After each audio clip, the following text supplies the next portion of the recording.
వీరభద్రరావు మామూలు friends, my YouTube channel like, share, subscribe. Ayyappa దీక్షలో తెలియకుండానే దుష్కర్మలు ఎలా కరిగిపోతున్నాయి. ఓం శ్రీ గురుభ్యో నమః. హరి ఓం. మా గురువులందరికీ నమస్కారాలు, మా తల్లిదండ్రుల నమస్కారాలు. మా అయ్యప్ప గురువులు శ్రీ రవిస్వామి గురువు గారికి నమస్కారాలు తెలియజేసుకుంటున్నాం. ఆ పైన ఇంకో పెద్ద గురువు గారు దత్తాత్రేయ స్వామి గారు కూడా నమస్కారాలు తెలియజేసుకుంటున్నాం. మరి ఈరోజు మనం తెలుసుకునే విషయం ఏమిటి అంటే, శబరిమల అయ్యప్ప మాల ధరించినప్పుడు దుష్కర్మలు ఎలా తొలగిపోతాయి, ఎలా నశిస్తాయి, ఎలా కరిగిపోతాయి అనే విషయం గురించి తెలుసుకుందాం. అయితే మనం అయ్యప్ప మాల ధరించినప్పుడు దేవాలయానికి వెళ్ళి గురువుగారి సన్నిధిలో అయ్యప్ప మాలను ధరిస్తాం. ఈ మాలలు వేసుకున్నాక ఇంటికి వచ్చాక పీఠం పెట్టుకుంటాం, లేదా గురువుగారి సన్నిధిలో పీఠం పెట్టుకుని పూజలు చేసుకుంటూ ఉంటాం, లేదా ఒక రూమ్ తీసుకుని అక్కడ సన్నిధానం ఏర్పాటు చేసుకుని అక్కడ పూజలు చేసుకుంటూ ఉంటాం. అయితే ఈ అయ్యప్ప మాలలో దుష్కర్మలు ఎలా కరిగిపోతాయి అనే విషయంలో ముందుగా అయ్యప్ప తల్లిదండ్రులైనటువంటి హరిహరులకి బాగా పూజలు చేయాలి.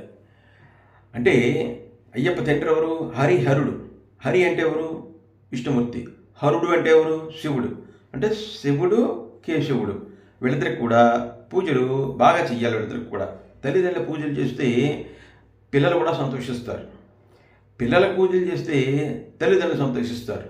ఇది పరస్పరం ఉన్నటువంటి ఒక అనురాగ బంధం. ఇది దైవంలో కూడా. అంచేతే గణపతి కూడా మనం పూజలు చేస్తూ ఉంటాం. ముందు గణపతి చేస్తాం. ఇప్పుడు కూడా ఏ పూజ చేసినా ముందు పూజ ఎవరు చేస్తాం? గణపతి చేస్తాం. అయితే ఇక్కడ ముందు శివుడికి బాగా పూజలు చేయాలి. 40 రోజులు కూడా దీక్ష చేస్తాం. ఇంకో 10 రోజులు అలా స్వామి సన్నిధానానికి వెళ్ళి, ఎవరి సన్నిధానానికి వెళ్ళి మళ్ళీ తిరిగి వచ్చి ఇవన్నీ 50 రోజులు పూర్తయిపోతుంది సుమారుగా. అయితే ఇక్కడ ఏంటంటే, ముందు శివుడికి ప్రతిరోజు కూడా అభిషేకం చేయడం, లేదంటే కనీసం అష్టోత్తరం చదువుకోవడం, శివనామాలు చదువుకోవడం, ఇలాంటివన్నీ కూడా శివుడికి సంబంధమైనవన్నీ కూడా ప్రతిరోజు కంపల్సరీగా చేస్తూ ఉండాలి. ఇలా చేస్తూ ఉండడం ఏమవుతుందంటే, శివుడి వల్ల కూడా కర్మలు తొలగిపోతూ ఉంటాయి, దుష్కర్మలు తొలగిపోతూ ఉంటాయి. శివుడికి ఎక్కువ చేయడం వల్ల దుష్కర్మలు తొలగిపోతూ ఉంటాయి. అలాగే శివుడితో పాటు ఆ పార్వతీదేవిని కూడా స్తుతించాలి, ఆమె స్తోత్రాలు కూడా చదవాలి. అలాగే ఈ శివపార్వతుల తర్వాత కేశవుడు ఉన్నాడు. మరి ఇక్కడ కేశవుడు అంటే విష్ణుమూర్తి, కార్తీక దామోదరుడు, అంటే జగన్మోహిని అవతారంలే కదా. విష్ణుమూర్తి జగన్మోహన అవతారం తీసుకున్నాడు. ఆ అవతారంలో అంటే భస్మాసుని సంహరించడానికి ఆయన జగన్మోహిని అవతారంలో వచ్చాడు. ఆయన ఆ మోహిని అవతారంలో వచ్చాడు. అప్పుడే కదా ఈ శివకేశవులకి ఈ హరిహరుడు జన్మించాడు. అంటే విష్ణుమూర్తి నామాలు కూడా, విష్ణు అష్టోత్తరాలు, విష్ణు పూజలు, విష్ణు అర్చనలు ఇవన్నీ కూడా చెయ్యాలి. శివుడికి అభిషేకం ప్రీతి, విష్ణుమూర్తికేమో అర్చన ప్రీతి అంటే పూజ. విష్ణుమూర్తి లక్ష్మీదేవిని కూడా పూజించుకోవాలి. వీళ్ళిద్దరినీ కూడా ఎంత ఎక్కువగా చేస్తే అంత మంచిది. శివుడికి అష్టోత్తరం చేస్తూ ఉండాలి, శివనామాలు జపించాలి, బిల్వాష్టకాలు చదవాలి. ఇలా అన్నీ కూడా శివుడి సంబంధించి చదువుకుంటూ ఉండాలి. మళ్ళీ విష్ణుమూర్తి సంబంధించిన కూడా చదువుతూ ఉండాలి, విష్ణు నామాలు చెయ్యాలి, విష్ణు సహస్రం చదువుతూ ఉండాలి, మళ్ళీ మన లలితా సహస్రం చదవాలి. ఇవన్నీ చెయ్యాలి. ఇవన్నీ చేసిన తర్వాత అప్పుడు మన అయ్యప్ప పూజలోకి వచ్చాం. అయ్యప్ప పూజలోకి వచ్చినప్పుడు ముందు గణపతిని పూజిస్తాం కదా. గణపతి పూజను చేస్తాం, గణపతి అష్టోత్తరాలు చేస్తాం. ఆ తర్వాత మళ్ళీ సుబ్రహ్మణ్య స్వామి పూజలు చేస్తాం, అష్టోత్తరాలు ఇవన్నీ చేస్తాం. స్వామికి కూడా షోడశోపచారం, పల్లెది అష్టోత్తరం, ఇవన్నీ పంచోపచారం వెళ్ళి పూజలు చేస్తుంటాం కదా. ఎలా కుదిరితే అలా చేస్తుంటాం కదా. మరి ఇవన్నీ అయిపోయిన తర్వాత ఆ తర్వాత లక్ష్మీదేవి చేస్తాం, ఆ తర్వాత పార్వతీదేవి చేస్తాం. కొంతమంది లక్ష్మీ చేస్తాం, పార్వతి చేస్తారు. ఆ తర్వాత అయ్యప్ప చేస్తాం, అష్టోత్తరం చదువుతాం, అథాంగ స్తుతి చదువుతాం, మరి ఇవన్నీ చేస్తాం. ఈ రకంగా మనం అయ్యప్పకి చేస్తూ ఉంటాం. మరి ఇలా చేసినప్పుడు, ఇంతమంది పూజలు చేసినప్పుడు దుష్కర్మలు తొలగిపోతున్నాయి. అంటే తల్లిదండ్రులతో పాటు అయ్యప్పకు కూడా మనం చేయడం వల్ల దుష్కర్మలన్నీ కూడా తొలగిపోతూ ఉంటాయి. అయితే ఏమిటి ఇక్కడ ఏంటంటే, మొట్టమొదటి మనం చూద్దాం. ఈ అయ్యప్ప మాల మొట్టమొదటి ఏం చేస్తామంటే, ఎక్కడికి వెళ్ళినా ఏ స్వాములు పిలిచినా సరే భిక్షకు వెళ్తూ ఉంటాం. ఈ భిక్షాటన అని అంటాం. అంటే భిక్షాటన అంటే భిక్షకు ప్రయాణం అవ్వడం. ఎవరో స్వామి పిలిచారు భోజనానికి, స్వామి మా ఇంట్లో వాళ్ళు భోజనం అని పిలిచారు, భోజనానికి వెళ్ళాం. భోజనానికి వెళ్ళినప్పుడు ఆ స్వామి ఇంట్లో భోజనానికి వెళ్ళాం. 10 మందో 20 మందో 30 మందో 50 మందో 100 మందో 1000 మందో భోజనానికి వెళ్ళాం. అక్కడ భిక్షాటన అంటే భిక్ష జరుగుతాం. ఈ భిక్ష చేయడం అంటే అర్థం ఏంటంటే, మన ఉత్తర రోజుల్లో ఎవరన్నా భిక్ష మనం పిలుస్తారా? ఈ వందల కొద్ది పిలుస్తారా భిక్షలకి? ఎవరిని పిలవరు కదా, ఎవరిని వందల కొద్ది పిలవరు భిక్షలకి. ఈ అయ్యప్ప స్వాములనే పిలుస్తారు భిక్షలకు, వందల కొద్ది వేల కొద్ది భిక్షలు పెడుతూ ఉంటారు. అంటే మనం ఇంకొకళ్ళకి భిక్షకు వెళ్ళడం వల్ల ఏమవుతుందంటే, మనకుండేటువంటి ఈ దారిద్ర్యం తొలగిపోతుంది. అది దీంట్లో ఉన్నటువంటిది. దారిద్ర్యము అంటే ఏంటంటే ధనం లేకపోవడం. ఇది ప్రతి వ్యక్తి జీవితంలో కూడా ఎప్పుడో ఒకప్పుడు జరుగుతూ ఉంటుంది. ఇలాంటి దారిద్ర్యమైనటువంటిది. ఇటువంటి దారిద్ర్యమైనటువంటిది అంటే ధనం లేకపోవడం, అంటే అలక్ష్మి, ఇటువంటిది ఈ భిక్షాటన ఎప్పుడైతే చేసామో, అంటే వేరేటి ఎప్పుడైతే భిక్షకు వెళ్ళామో వెంటనే ఈ ఈ కర్మ తొలగిపోతుంది, దుష్కర్మ తొలగిపోతుంది. పూర్వకాలంలో వ్యాస భగవానుడు కూడా తన 10,000 మంది శిష్యులతోటి కాశీనగరం అంతా కూడా ప్రయాణం చేసి ప్రతి ఇంటికి వెళ్ళి భిక్షాటన చేసి దాంట్లో సగభాగాన్ని ఇతరులకి పంచిపెట్టి మిగతా సగభాగాన్ని మాత్రమే వాళ్ళు తినేవారు వేదవ్యాసుల సమక్షంలో. ఇది భిక్షాటనలో ఉన్నటువంటిది. అంటే ఇంత దుష్కర్మ తొలగిపోవడానికి కారణమైనటువంటిది ఇంకొకరి ఇంటికి భోజనం చేయ వెళ్ళడము, అంటే దారిద్ర్యం తొలగిపోవడానికి అర్థం దీంట్లో ఉందన్నమాట. అది దుష్కర్మ తొలగిపోవడం అంటే, ఏదైతే మన జీవితంలో దుష్కర్మ ఉందో, దారిద్ర్యం ఉందో, అది ఈ 40 రోజుల్లో మనకు కరిగిపోతుంది, మనం తెలియకుండానే జరిగిపోతుందన్నమాట. ఇంకా రెండవది ఏంటంటే, తర్వాత మరి మనం ఎలాగైతే వాళ్ళ ఇంటికి వెళ్ళామో మనకు కలిగినంతలో వేరే వాళ్ళకి భోజనం పెట్టడం. ఒక స్వామి పెట్టు, 2 స్వాములు పెట్టు, 3 స్వాములు పెట్టు, 4 స్వాములు పెట్టు, ఎంతమందికని పెట్టు. ఇలా ఇంకొకరికి అన్నం పెట్టడం వల్ల ఉంటుంది ఐశ్వర్యం వస్తుంది. మళ్ళీ ఇక్కడ ఇంకొకరికి అన్నం పెట్టడం వల్ల ఐశ్వర్యం వస్తుంది. చాలామంది ఉపవాసాలు ఉంటూ ఉంటారు. కార్తీక మాసంలో చాలా ఉపవాసం ఉంటారు, కానీ ఎవరెవరు అన్నం పెట్టరు. కేవలం వాళ్ళు కడుపు మార్చుకునే ఒక పూట ఉంటారు తప్ప రెండో వాళ్ళకి ఎవరు అన్నం పెట్టరు. ఎవరో కొద్ది మాత్రమే పెడుతున్నారు దీంట్లో ఇలాగ. కానీ మనం ఒక పూట అన్నం మానేసామంటే అర్థం ఏంటి అక్కడ? ఈవేళ ఏ పూట అయితే అన్నం మానేసావో, నీకు లేకపోయినా సరే అన్నం మానేసావో, ఆ అన్నాన్ని వేరొక వ్యక్తి పెట్టమని చెప్పి ఉద్దేశం అక్కడ. ఇది దీంట్లో ఉన్నటువంటిది. నువ్వు ఉపవాసం ఉన్నప్పుడు నీ ఆరోగ్యానికి సంబంధించినటువంటిది అది, నీ స్వవిషయం అది. మరి పుణ్యం ఎలా వస్తుంది అంటే వేరే వ్యక్తికి అన్నం పెట్టాలి. అంటే నువ్వు ఏ పూట మానేసావో ఆ విషయాన్ని వేరే వాళ్ళకి పెట్టు, ఒక వ్యక్తిగానే పెట్టు కనీసం. ఇలా పెట్టడం వల్ల ఐశ్వర్యం కలుగుతుంది అని చెప్పడం జరుగుతుంది. ఇది రెండో విషయం అన్నమాట. మొట్టమొదటి విషయంలో దారిద్ర్యం దొరికిపోవడం, భిక్షాటని వెళ్ళడం వల్ల, వేరే భిక్షకు వెళ్ళడం వల్ల. రెండవది, ఇలా మనం తోచినంతలో ఎంతమందికి అయితే మనకి ఎంత కుదిరితే అంతే, పంచభక్ష పరిమాణాలు అక్కర్లేదు, మనం ఏం తింటున్నామో ఇతరులు కూడా పెట్టడం. అలా ఆకలి తీర్చినట్లయితే అది దానివల్ల ఐశ్వర్యం కలుగుతుంది అన్నమాట. ఎంత అన్న ప్రసాదాన్ని ఇతరులకు పెట్టినట్లయితే అంత ఐశ్వర్యం కలుగుతుంది ఎప్పుడూ కూడా. ఇది ఒక అయ్యప్ప స్వామి మన ఈ మాలలో ఉన్నప్పుడు జరిగేటువంటి కార్యక్రమం ఇది. మరి తర్వాత విషయం ఏంటంటే మూడోది చూద్దాం. మూడోది ఏంటంటే, ఈ 40 రోజులు కూడా ఉదయం స్నానం చేస్తాం, సాయంత్రం స్నానం చేస్తాం, 2 పూట్ల స్నానం చేసి మరి దీనివల్ల ఏమవుతుంది, చల్ల నీళ్ళు చేస్తున్నాం. ఇలా చేయడం వల్ల అవుతుంది, శరీరానికి ఆరోగ్యం ఏర్పడుతుంది. ఎటువంటి రొంపలు, ఎటువంటి జ్వరాలు ఇటువంటివి ఏమీ రావు దీనివల్ల ఎప్పుడూ కూడా. ఎందుకంటే ఇది శీతాకాలము, ఇది రెండోదేమో మన శీతలమైనటువంటి స్నానం చేస్తున్నాం. మరి అలాగే కింద పడుకుంటున్నాం. ఈ కింద పడుకోవడం వల్ల ఏమవుతుందంటే శరీరం మన అదుపులో ఉంటుందన్నమాట. శరీర అవయవాలన్నీ కూడా మన అదుపులో ఉంటాయన్నమాట. అంటే ఇప్పుడు ఇలాంటివి ఏమి ఉండవు. ఆరోగ్యం ఎలా పడుకున్నాను శరీరానికి ఆరోగ్యమే. కింద ఓ పక్క పడుకున్నా, వెలకలా పడుకున్నా, బోర్లా పడుకున్నా, ఎలా పడుకున్నా శరీరానికి ఆరోగ్యమే. అంటే శరీరం నీ స్వాధీనంలో ఉంది అనమాట. కొన్నాళ్ళు నిద్ర పట్టకపోవచ్చు. ఈ రకమైనటువంటిది ఇది. అలాగే ఒంటి పూట మనం భోజనం చేస్తున్నాం, ఒక్క పూటే ఏకభుక్తం చేస్తున్నాం. ఉదయం చేస్తే ఫలహారం, లేకపోతే లేదు. మధ్యాహ్నం ఏకభుక్తం చేస్తున్నాం, రాత్రి మళ్ళీ ఫలహారం, మనం ఫలాలు తింటున్నాం.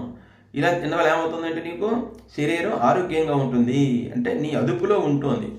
మితభుక్తం చేయడం వల్ల నీ శరీరం అదుపులో ఉంటుంది. దీనివల్ల రోగాలు నశిస్తాయి, నీ దగ్గరికి రోగాలు రావు. అంటే ఈ 50 రోజుల్లోనూ కూడా నీకు రోగ నిరోధక శక్తి అభివృద్ధి చెందుతుంది.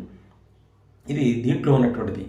అంటే ఈ రకంగా మూడో విషయం వల్ల మనకేం తెలుస్తుంది ఏంటంటే, రోగ నిరోధక శక్తి పెరగడం అంటే రోగాలు దరి చేరవు, అంటే నీ శరీరంలోకి రోగాలు రావు అని చెప్పబడుతుంది అనమాట.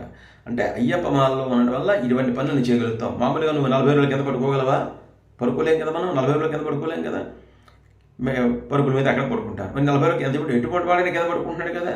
అంటే రోగ నిరోధక శక్తి పెరిగి రోగాలు రాకుండా మన శరీరం కాపాడుతుంది. అంటే మన జీవితంలో ఎప్పుడైనా అటువంటి వచ్చి ఉంటాయి, అవన్నీ కూడా ఈ రూపంలో కరిగిపోతున్నాయని చెప్పడం ఉద్దేశం అనమాట. మరి 4వది ఏంటంటే కాలినడకన ఎంతో దూరం నడుస్తూ ఉంటాం, చాలా దూరం నడుస్తూ ఉంటాం కాలినడకన. ఆ నడవడం వల్ల ఏమవుతుందంటే అయ్యప్ప కొండకి ఎన్నో కష్టాలు వచ్చి మన అయ్యప్ప కొండకి వెళ్తూ ఉంటాం, నడుస్తూ ఉంటాం. ఈ నడవడం వల్ల అంటే పెద్ద పాదం అని చిన్న పాదం అని నడుస్తూ ఉంటాం. మరి పెద్ద పాదంలోనూ 60 కిలోమీటర్లు నడుస్తున్నాం, చిన్న పాదంలోనూ 60 కిలోమీటర్లు నడుస్తున్నాం, చిన్న పాదంలో ఒక 10 కిలోమీటర్లు నడుస్తున్నాం. ఈ రకంగా నడవడం వల్ల ఏమవుతుందంటే శారీరకమైనటువంటి శక్తి ప్రబలుతోంది, అంటే శారీరక శక్తి ఇలా అభివృద్ధి చెందుతుందంట. ఇటువంటివన్నీ కూడా జరుగుతున్నాయి శారీరక స్థితిలో. అంటే వాళ్ళకి ఏమవుతుంది, మనం ఎక్కడికో వేరే రాష్ట్రాల నుంచి మనకి ఎక్కడికి వస్తున్నారు, వేరే రాష్ట్రాల నుంచి కూడా శబరిమల వెళ్తున్నారు, కేరళ వస్తున్నారు, అయ్యప్ప స్వామి దర్శించుకుంటున్నారు వేరే రాష్ట్రాల నుంచి వచ్చి. అంటే ఎంతో దూరం ప్రయాణం చేస్తున్నాం, అంటే దేశాంతరం వెళ్తున్నాం, అంటే వేరే ప్రదేశానికి వెళ్తున్నాం. ఇలా వేరే ప్రదేశానికి వెళ్తున్నాం అంటే తీర్థయాత్రలు చేస్తున్నాము. ఇలా తీర్థయాత్రలు చేయడం వల్ల ఏమవుతుందంటే మన దుష్కర్మ తొలగిపోతుంది. ఎన్నో దేవాలయాలు చూస్తుంటాం, ఈ మధ్యలో చాలా దేవాలయాలు చూస్తుంటాం. ఇన్ని దేవాలయాలు చూడటం వల్ల ఎంతమంది దేవుని కాలినడకలు చూడటం వల్ల మనకి ఈ దుష్కర్మ తొలగిపోతూ ఉంటుంది. రెండోది ఏంటంటే అతి ముఖ్యంగా చెప్పుకోవాల్సిన విషయం అంటే పాదయాత్ర అనేటువంటి రాజకీయ నాయకులు చేస్తూ ఉంటారు పాదయాత్రలు అని చెప్పి. వాళ్ళు కూడా అంతే. ఈ పాదయాత్రలు ఎందుకు చేస్తారో వాళ్ళు ఎప్పుడు సక్సెస్లో ఉంటారు. ఒకసారి జ్ఞాపకం చేసుకోండి, పాదయాత్రలు చేసేవాడిని, పాదయాత్ర మామూలుగా. మరి అదే అయ్యప్ప మాలలో ఉండి పాదయాత్ర చేస్తే, దేశాంతరంగా వెళ్తే, భగవన్నామ స్మరణతో ఉంటే మరి ఇంకా ఎంత దుష్కర్మ తొలగిపోతుంది. ఇది మరి దీంట్లో ఉంటుంది. అంచేత ఈ రకంగా కాలినడకన వెళ్ళి దేశాంతర గమనం చేయడం వల్ల ఇవి దుష్కర్మ తొలగిపోతూ ఉంటుంది. ఈ రకంగా 4వ విషయం చెప్పుకున్నాం. అలాగే 5వ విషయం ఏంటంటే ఈ 40 రోజులు కూడా సంసారానికి దూరంగా ఉంటున్నారు, అంతే కదా. 50 రోజుల పాటు సంసారానికి దూరంగా ఉంటున్నారు, భార్యకి దూరంగా ఉంటున్నారు, పిల్లలకు దూరంగా ఉంటున్నారు, 9 ఇంట్లో ఉంటారు, ఎక్కడున్నా సరే బ్రహ్మచర్యం పాటిస్తారు కదా. ఇలా బ్రహ్మచర్యం పాటించడం వలన ఏమవుతుంది, భగవత్ శక్తి మనలో అభివృద్ధి చెందుతోంది, భగవద్భక్తి మనలో అభివృద్ధి చెందుతోంది.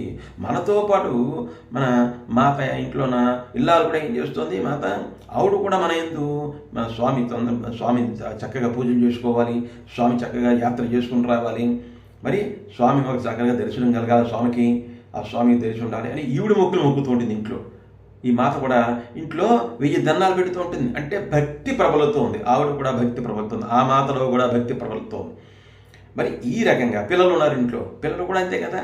నాన్న చక్కగా దర్శనం చేసుకోవాలి, నాన్న ఎవరి బాగా వెళ్ళి రావాలి అని చెప్పి ఈ పిల్లలు కూడా వీళ్ళకు కూడా అలవాటు అవుతుంది చిన్నప్పటి నుంచి కూడా. అంటే కుటుంబం యావత్తు కూడా భక్తి మార్గంలో నడవడం జరుగుతోంది.